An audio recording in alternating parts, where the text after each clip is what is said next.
Ek dink vanoggend so, daar is 4 waardes in ons lewens. Die waarde by die bank, die waarde by ons vriende en familie, die waarde by onsself en die waarde by God ons Vader. En wanneer jy bank toe gaan, dan is dit baie maklik. Jou waarde word dan toegeskryf aan wat jou laaste 3 maande se bankstate beteken. Kyk, as jy 'n entrepreneur is, jou laaste 6 bankstate. En as dit nie goed genoeg is nie, dan sê hulle vir jou, "Skus man, jy is afgekeur vir daai voertuig of vir daai huis. Jou waarde is nie goed genoeg nie. Ons stel nie belang nie." Alternatiefelik, wanneer die waarde daarvan goed is, dan sê hulle vir jou, "Ons like jou kwai. Ons like jou." Wanneer dit kom by vriende en familie, is die waarde eers merkbaar teen die tyd dat ons nie meer daar is nie. En dit is 'n waarde wat ons nie altyd verstaan nie. Daai waarde is gewoonlik baie hoër as wat ons onsself daarin wil toeskryf.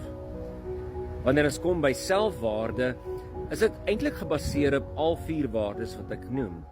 Ons kyk wat ons bankrekening sê, ons kyk wat ons vriende en familie van ons dink, en dan soms, net soms, dink ons in die 4de waarde, die grootste waarde van almal. Wat dink die Here van ons?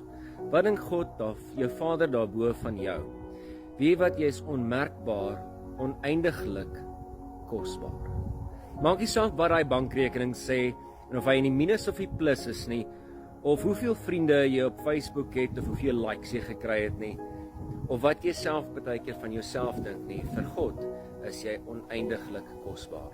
Met ander woorde, daar's nie 'n geldwaarde wat kan gemeet word aan sy liefde vir jou nie. Mag ons dus ons selfwaarde baseer op wat God van ons dink, en nie wat die bank sê nie, nie hoeveel likes of follows daar is nie, of wat iemand net nou die dag vir jou gesê het nie. Ons eie selfwaarde word gemerk aan wat die Here vir ons gedoen het, deur sy enigste gebore seun te gestuur het. Mag vandag vir julle 'n mooi dag wees. Onthou, jy is waardevol.